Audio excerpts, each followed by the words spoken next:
remember, the drag bunt is designed for your quicker players. Of course, there is the caveat of your player that can bunt.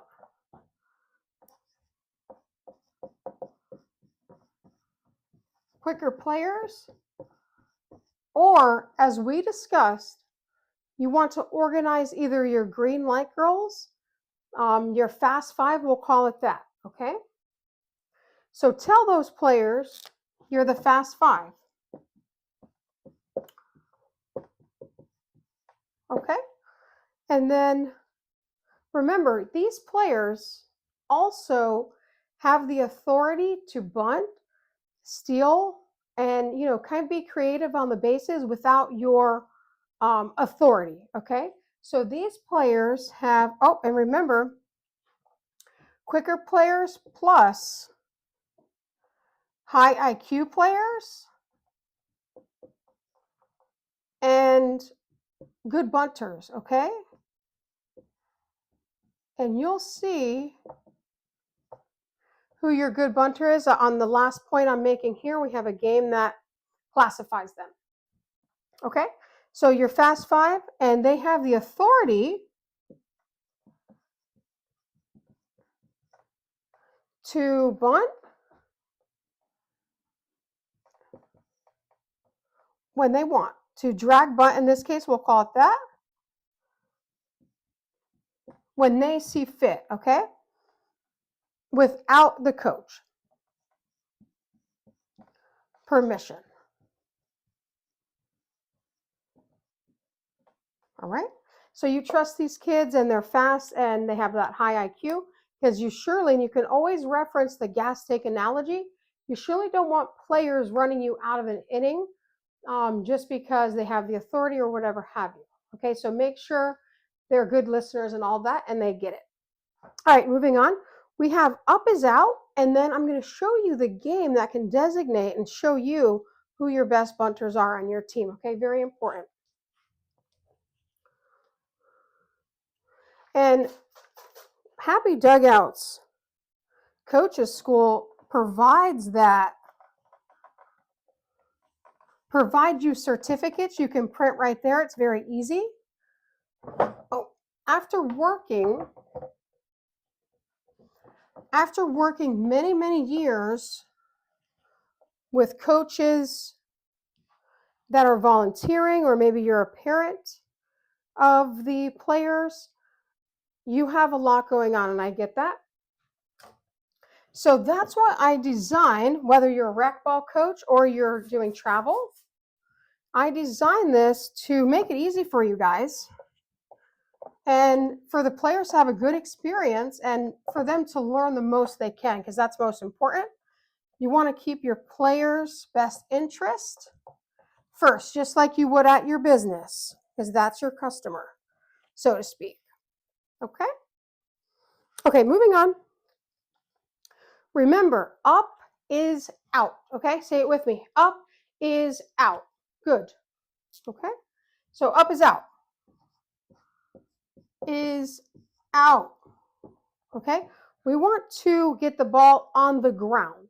So if you use those two terms, you're going to have lots of luck with your players, with their developing brains and things. So remember, up is out, and get the ball on the ground. Okay, so one, we're going to get the ball on the ground. How are we going to do that?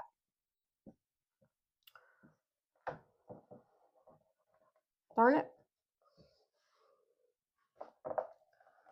So we got the ball on the ground.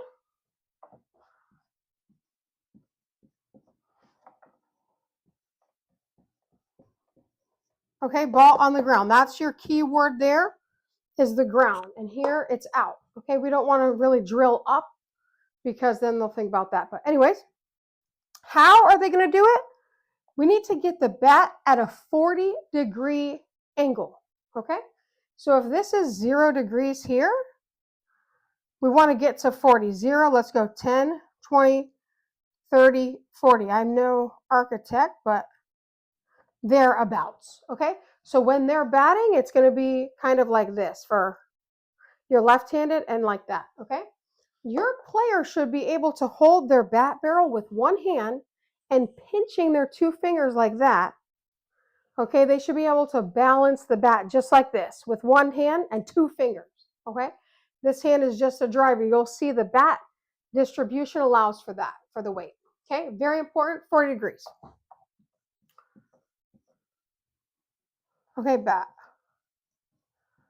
barrel. Okay, so get that bat 40 degrees. Now, our last point and the most fun, the end of practice game. I advise all coaches of all sports, and even if you're in the classroom and you're working with kids, they love playing games, okay?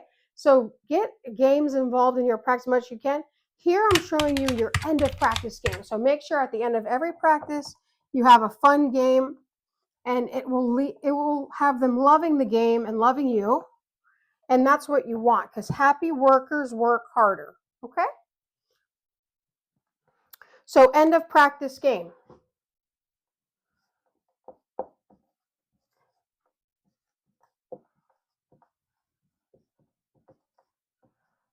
Very important, okay?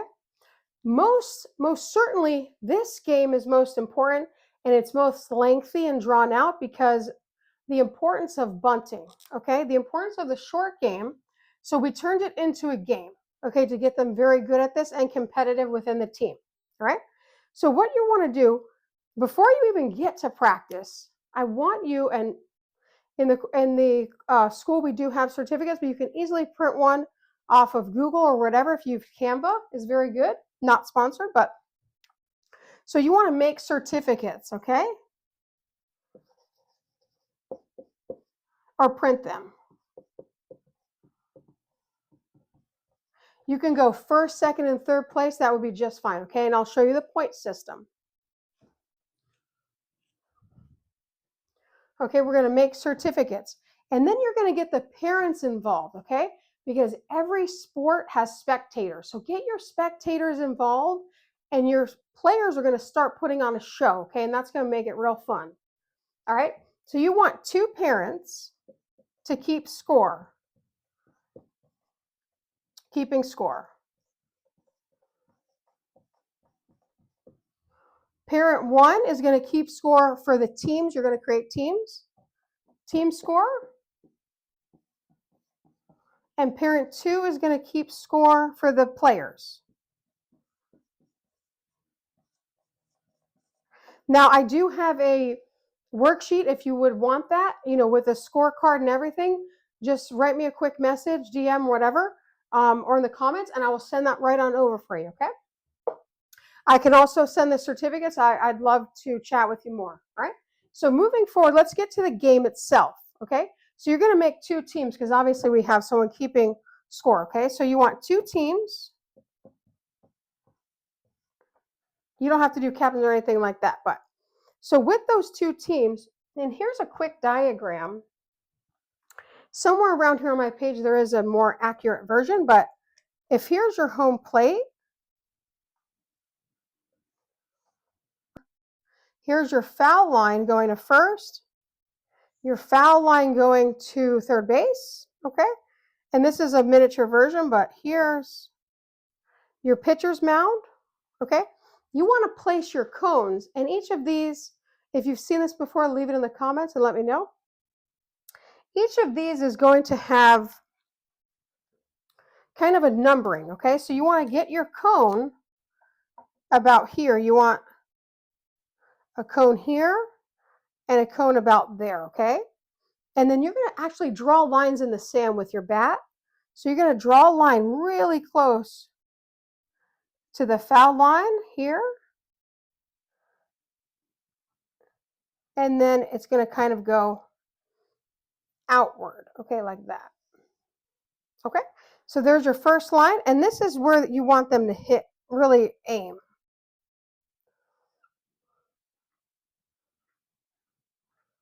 And there. Okay, so this is worth 5 points. These are worth 5 points in here. 5 points, 5